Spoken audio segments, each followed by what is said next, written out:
देखो ये क्या होता है भाई, आपका आपके जो आपका जो इन्वेस्टमेंट डिसीजन है उसमें दो डिसीजन थे। एक तो था आपका लॉन्ग टर्म इन्वेस्टमेंट डिसीजन, जो कि आपने कहा capital budgeting decision, and what दूसरा जो डिसीजन है वो आपका है मैनेजमेंट ऑफ वर्किंग कैपिटल या शॉर्ट टर्म इन्वेस्टमेंट डिसीजन। यानी जो आपने लॉन्ग टर्म इन्वेस्टमेंट की है उसको रन करने के लिए आपको कुछ ना कुछ फंड्स चाहिए होगा। फॉर एग्जांपल आपको एम्प्लॉय की सैलरी देनी होगी, आपको रॉ मटेरियल परचेज करना होगा, इस तरीके से आपने डिफरेंट वेरिएबल कॉस्ट इनकर्ड करनी होगी, जिसको बोलते हैं आप क्या, वेरिएबल कॉस्ट या वर्किंग कैपिटल। ठीक है, और इसको क्या बोल सकते हो आप कि यहाँ पर आप मैनेज कर रहे हो क्या, management of current assets. Current assets का मैनेजमेंट कर रहे हो कि कितनी आपके पास करंट एसेट्स होनी चाहिए। सबसे पहले वर्किंग कैपिटल क्या होती है, तो इसकी जो कंसेप्ट है सबसे पहले आती है आपकी gross working capital. Gross working capital ध्यान से देखना, वर्ड ढूंढ लेना क्या है, वर्किंग कैपिटल मिल जाए, टोटल वर्किंग कैपिटल मिल जाए, ग्रोस वर्किंग कैपिटल मिल जाए, वो होती है आपकी किसके इक्वल, टोटल करंट एसेट्स की। Total current assets means gross working capital और आपकी टोटल वर्किंग कैपिटल। ठीक है, दूसरी जो कंसेप्ट है आपकी इसकी वर्किंग कैपिटल की, वो आपकी net working capital. Net working capital is equal to current assets minus में करंट लायबिलिटी। तो ये क्या बना आपकी, current assets minus current liability, net working capital. ठीक ना, आपने कैलकुलेट कर लिया है। करंट एसेट्स का मतलब होता है जिसकी ऐसी एसेट जिसको आप 1 ईयर में कैश में कन्वर्ट कर सकते हो, एंड करंट लायबिलिटी जिसकी रीपेमेंट आपको विद इन 1 ईयर करनी हो उसको बोलते हैं current liability. And what are the current assets, जिसकी आपको कैश में कन्वर्ट हो जाए आपकी वो एसेट्स विद इन 1 ईयर, वो होती है करंट एसेट्स। ठीक है, एक तो दो कंसेप्ट तो ये हो गई आपकी ग्रोस वर्किंग कैपिटल और आपकी नेट वर्किंग कैपिटल। ठीक है, अब दूसरी जो है आपके पास क्या होता है, आपके पास एक होती है परमानेंट। परमानेंट वर्किंग कैपिटल क्या होती है कि भाई जैसे आपकी जो परमानेंट आपकी वेरिएबल कॉस्ट है, मींस इतनी एक्सपेंसेस तो आपका चलता ही रहेगा। देखिए कैसे, आपकी इंडस्ट्री है जैसे विंटर के आपके वो मतलब क्लोथ्स बनाती है आपकी जो कंपनी है, बताओ जब समर चल रही है आपके पास तो क्या वो कंपनी अपना प्रोडक्शन बंद कर देगी? हाँ जी बताओ, हाँ जी बताओ, मैं क्या बोल रहा हूँ कि एक कंपनी है जो आपके विंटर के कपड़े बना रही है, जब समर चल रहा होता है क्या वो आपके कपड़े बनाने बंद कर देती है या नहीं करती? लेकिन मतलब कंपनी के पॉइंट ऑफ व्यू से उनको इतना पैसा तो चाहिए, इतना भाई रेगुलर बेसिस पे उनके परमानेंट एम्प्लॉय है, लगातार आपको रॉ मटेरियल लेना है, बनाते रहेंगे वो। तो इसका मतलब क्या हुआ कि इतनी तो आपको वर्किंग कैपिटल चाहिए ही चाहिए। यानी आपकी चाहे डिमांड हो जाए 0, आपको इतना पैसा तो चाहिए ही चाहिए। ठीक है, जैसे कोविड का टाइम पीरियड है, आपको मान लो जैसे हमारे पास भी है जिसका आप रेंट दे रहे हैं, और जो आपके दूसरे टीचर्स उनकी जो सैलरी है वो जो आपकी जा रही है वो क्या परमानेंट है आपके पास। मीन्स क्या हुआ कि इतना पैसा तो आपका देना ही देना होगा। समझे मेरी बात को? तो ये क्या हुआ आपका परमानेंट वर्किंग कैपिटल, जिसका कोई रिलेशनशिप नहीं होता किसके साथ, आपकी प्रोडक्ट की डिमांड के साथ। ठीक है, इतनी तो आपकी चाहिए ही चाहिए। ये क्या होती है परमानेंट वर्किंग कैपिटल, मींस इतने आपको एक फिक्स अमाउंट है जितना आपको कंपनी को रखना ही रखना अपने पास। ठीक है, दूसरी होती है आपके पास टेम्परेरी या वेरिएबल। टेम्परेरी का मतलब देखो, जब आपके पास सर्दी आएगी तब आपको क्या चाहिए कि ज़्यादा वर्किंग कैपिटल, क्योंकि आपके प्रोडक्ट की डिमांड ज़्यादा होगी, तब आपको क्या होगा, आपको एक इस वर्किंग कैपिटल के अलावा थोड़ी सी और ज़्यादा वर्किंग कैपिटल चाहिए। डिमांड बढ़ी तो वर्किंग कैपिटल बढ़ गई, कम हुई तो कम हो गई, फिर बढ़ गई, ऐसे आपका चलता रहता है। तो ये क्या हुई आपकी टेम्परेरी वर्किंग कैपिटल, और ये क्या हो गई आपकी परमानेंट वर्किंग कैपिटल। कंसेप्ट समझ में आया, टेम्परेरी वर्सेस परमानेंट? हाँ भाई, ठीक है, दोनों आ गई आपको। ठीक है, ये तो एक नॉर्मल फर्म के केस में इस तरीके से बनेगा। ठीक है, नॉर्मल फर्म के केस में आपका इस तरीके का बनेगा। दूसरा आपके पास आती है जो ग्रोथ वाली फर्म्स होती है। ठीक है, ग्रोथ की फर्म्स के केस में क्या होती है, उनकी ना टाइम टू टाइम आपकी परमानेंट वर्किंग कैपिटल भी ऐसे इंक्रीज हो जाएगी क्योंकि ग्रोथ हो रही है मार्केट में, आपका सेल्स बढ़ रहा है। और टेम्पररी वर्किंग कैपिटल इस तरीके से। ठीक है भाई, आया समझ में? अभी बताओ, अभी तक आपने पढ़ा है what is working capital, gross, net, permanent and आपका टेम्परेरी। ठीक है, कोई डाउट नहीं है? हाँ जी, ठीक है। अब आया इसकी approaches of working capital. Working capital किसकी अप्रोचेज? फाइनेंसिंग की। How to finance working capital, मतलब पैसा कहां से लाए वर्किंग कैपिटल का। ठीक है, पैसा कहां से लेके आओगे वर्किंग कैपिटल का, ये आप अभी डिसीजन लोगे। मतलब शॉर्ट टर्म फंड यूज करे, लॉन्ग टर्म करे, दोनों करे, क्या करे, तो ये आपके लिए आगे अप्रोचेज में बताएंगे। ठीक है, तो जो आपकी जो फर्स्ट अप्रोच है वो आपकी है मैचिंग, इसी का दूसरा नाम है क्या? हैजिंग। मैच कर दो या आप हैज करो, मैचिंग और हैजिंग अप्रोच क्या बताती है भाई आपके पास? अभी आपने दो तरीके की वर्किंग कैपिटल पढ़ी, एक तो पढ़ी आपने परमानेंट वर्किंग कैपिटल और एक आपने टेम्परेरी। परमानेंट वर्किंग कैपिटल को लो कहां से? लॉन्ग टर्म सोर्सेज से, लॉन्ग टर्म सोर्सेज से।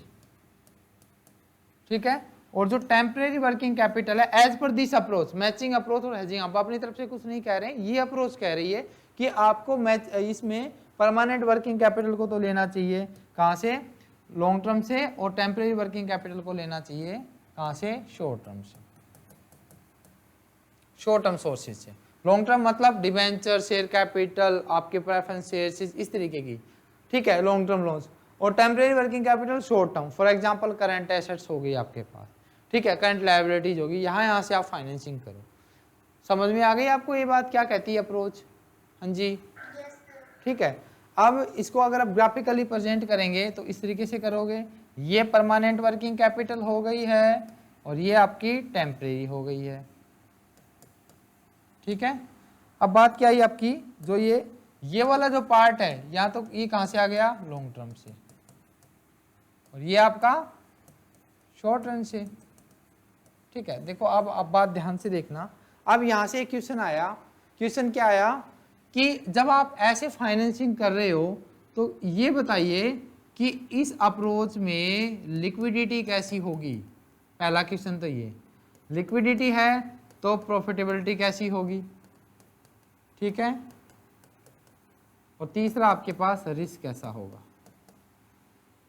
लिक्विडिटी, प्रॉफिटेबिलिटी एंड रिस्क, आप मुझे बताइए कि क्या होगा इसमें। शाबाश,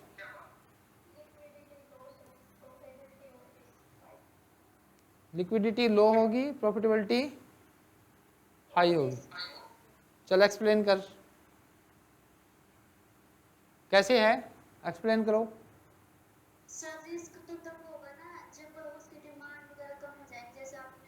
नहीं, फाइनेंसिंग की बात करो सिर्फ आप फंड्स ले रहे हो लॉन्ग टर्म और शॉर्ट टर्म से। अब हम आपसे पूछ रहे हैं कि लिक्विडिटी और प्रॉफिटेबिलिटी क्या होगी।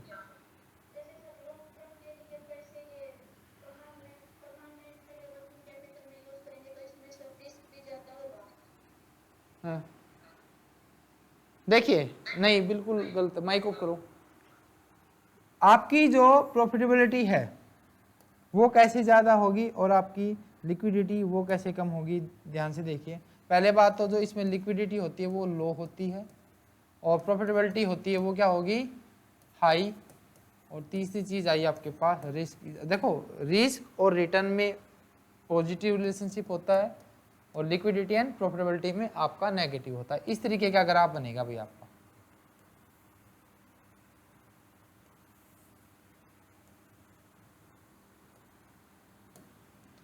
ये क्या आपके पास, मान लो आप इसको लिक्विडिटी मान रहे हो, ये आपकी प्रॉफिटेबिलिटी है। देखो, जब आपकी प्रॉफिटेबिलिटी हाई है तब आपकी लिक्विडिटी लो है ना, और जब आपकी लिक्विडिटी हाई है तो प्रॉफिटेबिलिटी क्या है?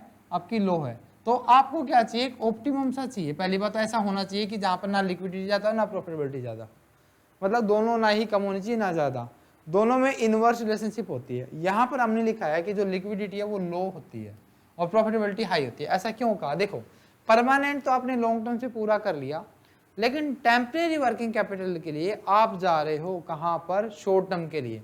अब मान लो शॉर्ट टर्म का मतलब है अभी आपको ना जैसे कि पैसा चाहिए 2 लाख रुपए, मार्केट में गए, मार्केट में क्या पता कि आपको जाते ही पैसे मिल जाएंगे, ऐसा जरूरी तो नहीं है ना, रिस्क है आपका। पैसा नहीं मिला तो आपकी डिमांड लॉस हो जाएगी, क्योंकि आपकी प्रोडक्शन एक्टिविटी रुक जाएगी, प्रोडक्शन एक्टिविटी रुकने से आपकी सेल्स रुकेगी, सेल्स से आपके रेवेन्यू रुकेंगे, रेवेन्यू से आपके प्रॉफिट कम हो जाएंगे।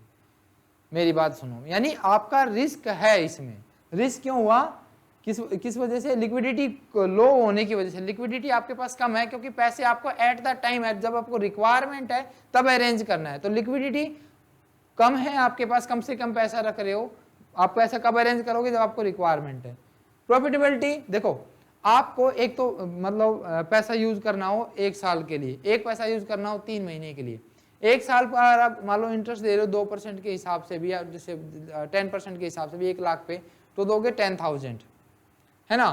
और अगर आप मान लीजिए आप 3 महीने का इंटरेस्ट दे रहे हो तो आप दोगे 2500 रुपीज, 10% के हिसाब। मैंने कहा कि 1 लाख रुपए लॉन्ग टर्म के लिए लोगे। देखो मैंने क्या लिखा कि 1 लाख रुपए की आपको फंड की रिक्वायरमेंट है, अगर आप लॉन्ग टर्म पे लोगे 10% के हिसाब से तो आपको 10,000 रुपए इसकी कॉस्ट पे करनी पड़ेगी। लेकिन जब यही पैसा आपको 3 महीने के लिए मिलेगा, यानी कि कितने महीने के लिए, 3 महीने के लिए 10 के हिसाब से ही, तो आपको इसके रुपए देने होंगे 2500 रुपए।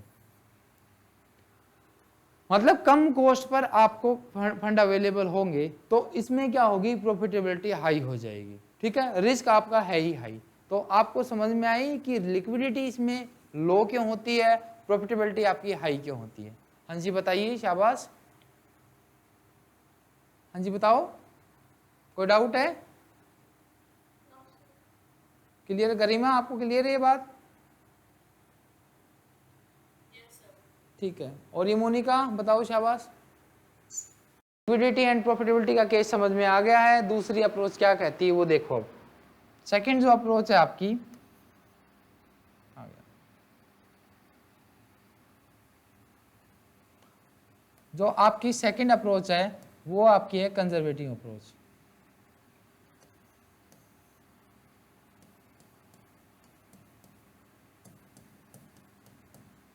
कंजर्वेटिव अप्रोच ये क्या कहती है, ये तो मैच कर रही थी। ये कहती है चाहे आपके पास हो परमानेंट वर्किंग कैपिटल, तो ये आपके पास हो टेम्परेरी वर्किंग कैपिटल, दोनों की फाइनेंसिंग कहां से होगी, आप कहां से करोगे, लॉन्ग टर्म से, लॉन्ग टर्म सोर्सेज से आपको करनी है एज पर दी कंजर्वेटिव अप्रोच। ठीक है, अब मेरे को ये बताओ, अगर आपने ये फाइनेंसिंग तो कर ली, कैसे, चाहे आपके पास हो टेम्परेरी, चाहे हो आपके पास परमानेंट, ये परमानेंट है, ये आपकी टेम्परेरी है, और इन दोनों की फाइनेंसिंग जो आपने की है वो कहाँ से की है, लॉन्ग टर्म से। ठीक है, मुझे बताइए इस केसेस में ध्यान से सोच के बताना है कि लिक्विडिटी क्या होगी, प्रॉफिटेबिलिटी क्या होगी और रिस्क क्या होगा। बताइए, पहले तो प्रॉफिटेबिलिटी, फिर बताओ लिक्विडिटी। शाबाश बताइए।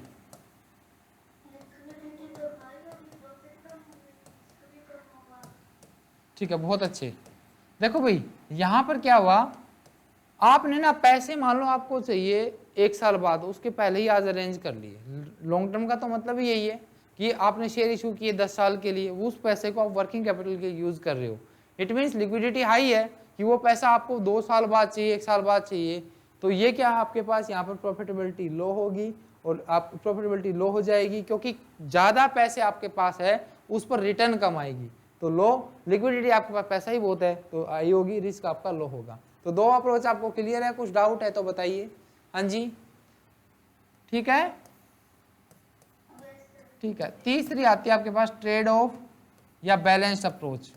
अब इसमें क्या होता है, देखो ना हमने बताया कि ना तो आपकी लिक्विडिटी आई होती है, ना ही मतलब ना ही ज़्यादा, देखो ज़रूरत से ज़्यादा पैसा भी खराब है क्योंकि उस पर आपको इंटरेस्ट का लॉस होता है, वो ज़रूरत से आप पैसे कम भी पैसा, आपके फंड भी आपके कम है, क्यों, क्योंकि आप अपनी जो ऑपरेटिंग एक्टिविटी उसको नहीं चला पाओगे। आपको एक ऑप्टिमम लेके चलना होता है। जो ये ट्रेड ऑफ अप्रोच है, ये दोनों का मिक्सअप है, दोनों का क्या है, आपका मिक्सअप है। इस तरीके से आप इसको लिख सकते हो। मान लो एक में आपको इधर ले लिया लिक्विडिटी, लिक्विडिटी किस में है आपके पास, लिक्विडिटी कम किस में होती है भाई, कम किस में होती है, हेजिंग में, ठीक है। और ये आपके पास कंजर्वेटिव, ये बीच की अप्रोच है, मतलब एक बैलेंस करके चलती है, ना लिक्विडिटी ज़्यादा करती है ना ही प्रॉफिटेबिलिटी ज़्यादा करती है। ये क्या करती है, ये जो अप्रोच है ये दोनों का एवरेज कर लेती है, आपके पास जितने भी आपके पास रिक्वायरमेंट है टेम्परेरी प्लस में वर्किंग कैपिटल, दोनों के ओपनिंग प्लस क्लोजिंग निकाल के जो भी आपकी रिक्वायरमेंट हुई, इस सोर्स को तो आप ले लेते हो कहाँ से, लॉन्ग टर्म से। रिमेनिंग जो फंड आपको है उसको आप ले लेते हो कहाँ से, शॉर्ट टर्म से। मतलब इसमें क्या होता है कि बैलेंस हो जाता है, ना लिक्विडिटी ज़्यादा रहती है ना आपके पास प्रॉफिटेबिलिटी ज़्यादा, ये बैलेंस करने की कोशिश करता है, इसके अलावा ये कोई काम नहीं करता। ये तीसरी अप्रोच थी। और फोर्थ और मोस्ट इंपॉर्टेंट अप्रोच में से एक है आपकी एग्रेसिव अप्रोच। एग्रेसिव का मतलब गुस्सा दिखाना, ठीक है। इसमें क्या होता है, आपके पास जो परमानेंट वर्किंग कैपिटल है और जो टेम्परेरी वर्किंग कैपिटल है, इसका जो मोस्ट ऑफ द पार्ट है वो सारा का सारा कहां से आता है, सारा का सारा आपका आता है शॉर्ट टर्म फंड से। कहां से आएगा, शॉर्ट टर्म फंड से। हाँ जी, आया समझ में, कहां से पैसा आ रहा है, शॉर्ट टर्म। अगर आप शॉर्ट टर्म से ले रहे हो तो मुझे बताइए रिस्क ज्यादा होगा या प्रॉफिट ज्यादा होगा या आपकी लिक्विडिटी ज्यादा होगी, बताइए। हाँ जी बताइए, थोड़ा माइंड यूज कीजिए।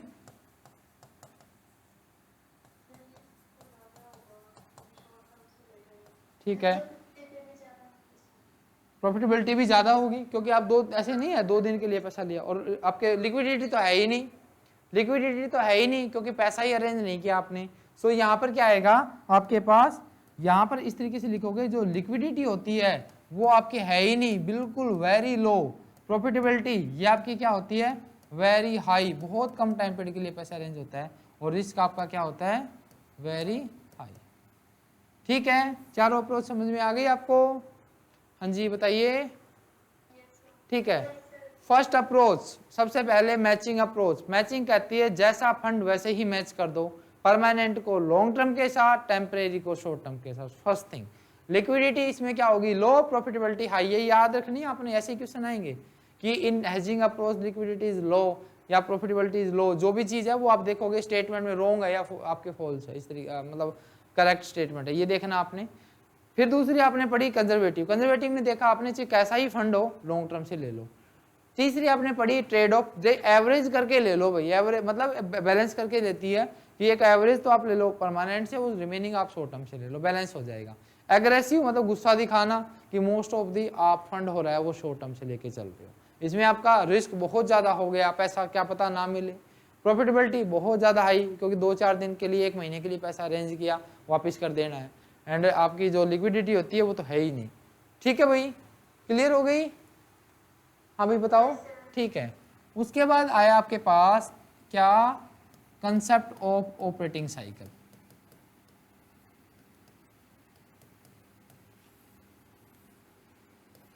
ऑपरेटिंग साइकिल क्या होता है, ऑपरेटिंग साइकिल का मतलब होता है कि आपका पैसा जो आपका मतलब आपने रॉ मटेरियल परचेज किया है, उसको परचेज करने से लेकर आपके डेटर से कैश लेने तक में कितना पैसा लगा, मतलब from the purchasing of raw material to debtors converted into cash, कितना टाइम पीरियड लगा, वो आपका होता है ऑपरेटिंग साइकिल। ठीक है, मतलब समझे आप क्या होता है एक ऑपरेटिंग साइकिल। जैसे कि आपने सुना होगा कि 12 मंथ्स का होता है, या जो आपका एक अकाउंटिंग पीरियड होता है, जो भी आपका ज़्यादा होता है वो माना जाता है। ऑपरेटिंग साइकिल समझ में आ गया कि आपका टाइम कितना कन्वर्ट हुआ, मतलब यूज हुआ आपके परचेज ऑफ रॉ मटेरियल से लेके डेटर्स की कन्वर्जन में। ठीक है, देखो कैसे निकलता है आपके पास ये ऑपरेटिंग साइकिल। देखो आपने सबसे पहले क्या करना होता है, परचेज ऑफ, हाँ भाई बताओ क्या लेते हो, रॉ मटेरियल। चलो बहुत अच्छे, रॉ मटेरियल आपने खरीद लिया, ओके। अब इसके बाद क्या आता है, हाँ जी क्या करते हो, इसको बनाते हो, तो आपके पास आ गया वर्क इन प्रोग्रेस। आपने गुड्स को प्रोसेसिंग में डाल दिया और उसके बाद ये क्या बन गया, finish goods.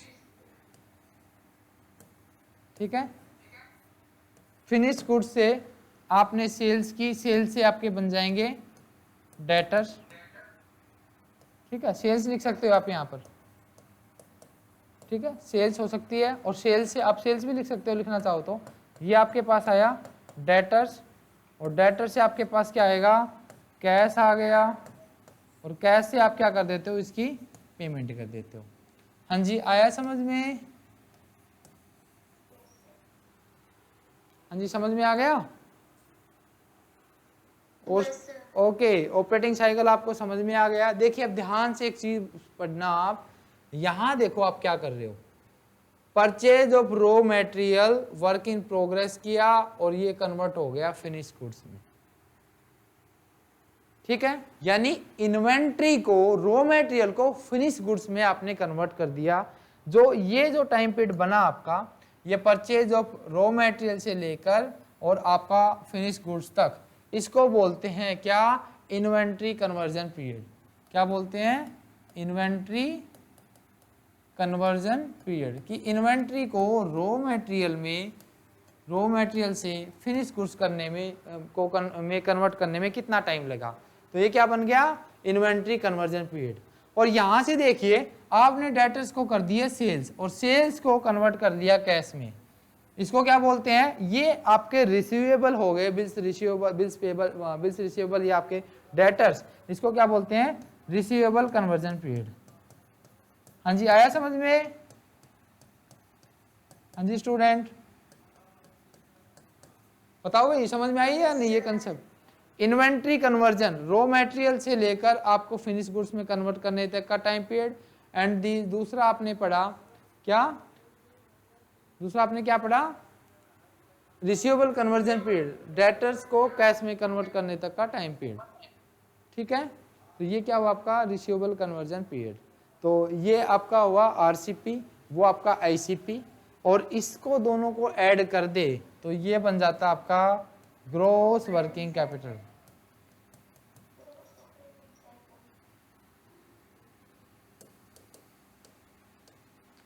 Gross operating cycle किसके इक्वल होता है, gross operating cycle, gross operating cycle is equal to inventory conversion period plus में रिवीजन। आप अपना माइक ऑफ रखो मीनू, आपके में ना कुछ प्रॉब्लम चल रही है। आईसीपी प्लस में आरसीपी, तो ये क्या हुआ आपके पास, ये तो हो गया आपका ग्रॉस ऑपरेटिंग साइकिल। ऐसे लिख सकता हूं मैं,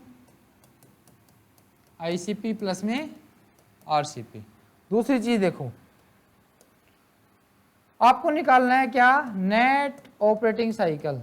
ये कैसे कैलकुलेट होगा आपका net operating cycle, net operating cycle is equal to ICP plus में आरसीपी माइनस में डेफरल पीरियड। ये डेफरल पीरियड क्या होता है वो भी हम देखेंगे। डेफरल पीरियड जो होता है आपके पास वो क्या होता है, टाइम लैग बिटवीन पेमेंट रिलाइज अर्न, या जो मतलब रिलाइज हुई जो आपकी, एंड एक्चुअल पेमेंट। जब उसने अर्न कर ली है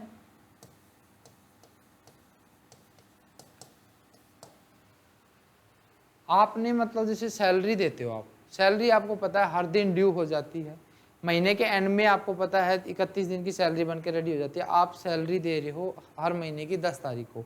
तो ये जो 10 दिन है, जो ये टाइम लैग बना, इसको बोलते हैं डेफरल पीरियड। आपने किसी से उधार माल खरीदा, आपने क्या किया, आपने किसी से क्रेडिट पे गुड्स लिया और उसकी पेमेंट आप 2 महीने में कर रहे हो, तो ये 2 महीने का टाइम पीरियड होता है, ये आपका क्या होता है, डेफरल पीरियड।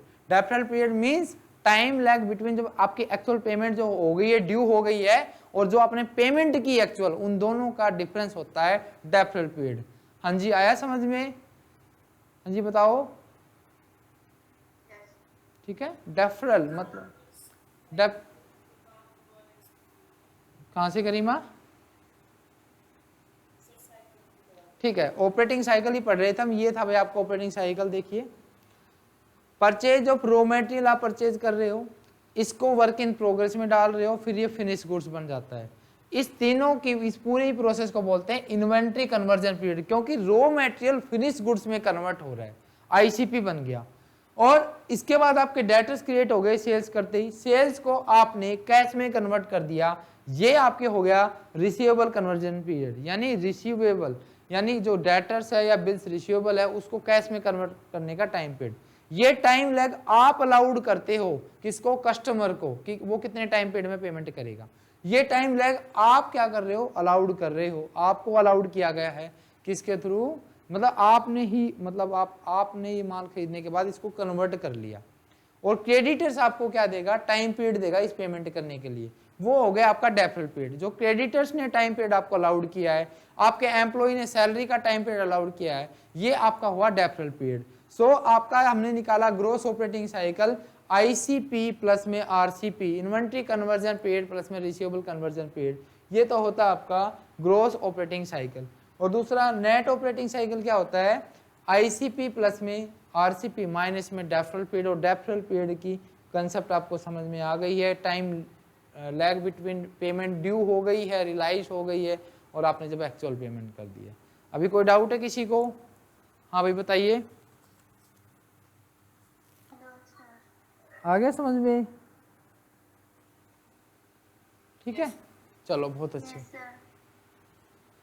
देखो अभी तक जो आपने पढ़ा है वो क्या क्या पढ़ा है, अभी तक आपने पढ़ा है कि ग्रोथ कंसेप्ट क्या है वर्किंग कैपिटल की, और उसके बाद पढ़ा आपने दो तरीके की, फिर उसके बाद आपने ये पढ़ा आपकी नेट वर्किंग कैपिटल आपने पढ़ी, ग्रोथ पढ़ी, ने पढ़ी परमानेंट, टेम्परेरी, फिर अप्रोचेज पढ़ी, तीन।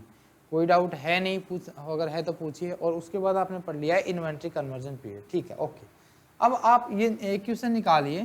क्वेश्चन क्या आपके पास, क्वेश्चन आपको दे दिया कि आपको जो कस्टमर है उसको जो आप टाइम अलाउड करते हो वो तो है आपका 2 मंथ्स, ठीक है। Time lag between salary due and payment, ये आपका है 15 डेज, ठीक है। और या time allowed by creditors, creditor से जो टाइम पीरियड अलाउड किया गया है वो आपका 4 मंथ्स, ठीक है। एंड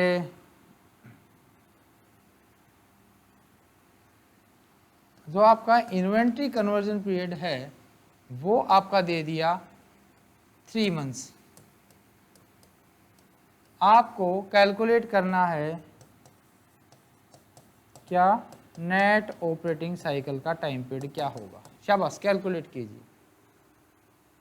हाँ जी करिए कैलकुलेट।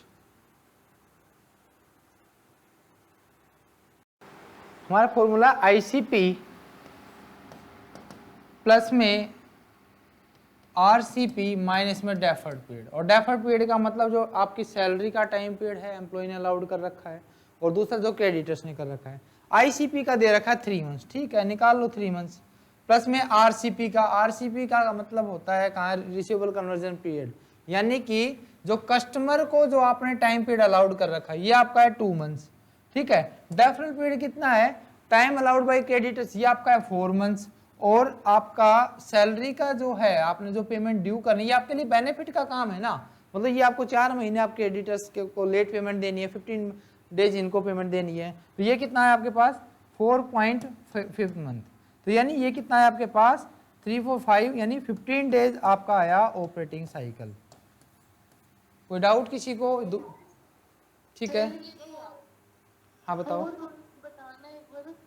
4 मंथ ये क्रेडिटर्स है ना, यही तो है टाइम लैग जो दिया है उन्होंने, डेफरल पीरियड कि टाइम जब पेमेंट ड्यू हो गई है और आपने पेमेंट कब करनी है उनको, तो 4 महीने बाद करनी, तो 4 महीने ये हुआ, और आपका 15 डेज ये हो गया, तो 3 महीने ये थे, 2 ये हो गए, बाकी आपने कर दिया, ठीक है। क्लियर हो गई बात? हाँ जी, डेफरल पीरियड 15 दिन तो है उसका एम्प्लॉइज का, ठीक है। और 4 महीने है उसका क्या बोलते हैं क्रेडिटर्स का, तो इस तरीके से बना है आपका। इसका ये आंसर नहीं आएगा क्या सर, 1 मंथ और 15 डेज? क्यों? फिर से करवा दो सर एक क्वेश्चन और। फिर से करा दो। ठीक है, दोबारा करा देते। डेफरल पीरियड में कंफ्यूजन है ये 15 देखो, टेबल व्यू डालो। हाँ मेरी बात ध्यान से सुनो, डेफरल पीरियड का मतलब होता है जब पेमेंट ड्यू हो गई है और उसके कितने दिन बाद आप पेमेंट कर रहे हो। देखो आज अगर आपने रॉ मटेरियल ले लिया और आप कह रहे हो 4 महीने बाद पेमेंट करेंगे, तो आपका डेफर्ड पीरियड होगा आपके लिए बेनिफिट का, वो है 4 महीने का। ठीक है, इसी तरीके से एम्प्लॉय का आया, तो एम्प्लॉय का हमने लिखा है 15 डेज का, तो 15 डेज का मतलब आज हम हर महीने की 15 तारीख को उनको पेमेंट देते हैं, 31 या 30 को ड्यू होती है और 15 को हम देते हैं। तो ये आपके लिए डेफरल पीरियड का मतलब है पेमेंट ड्यू आज हुई है तो हम इसके इतने दिन बाद पेमेंट करेंगे। ये किसी भी फर्म के लिए एक अच्छा है, मतलब बेनिफिट का है, जितना ज़्यादा टाइम पीरियड उनको मिलेगा, टाइम लैग मिलेगा। और ये जो कस्टमर को, ये हम जब सेल्स कर रहे हैं हमारा पैसा फंस जाएगा 2 महीने तक आपके कस्टमर में, डेटर्स में, यानी ये क्या है, रिसीवेबल कन्वर्जन पीरियड, रिसीवेबल को कैश में कन्वर्ट करने का टाइम पीरियड।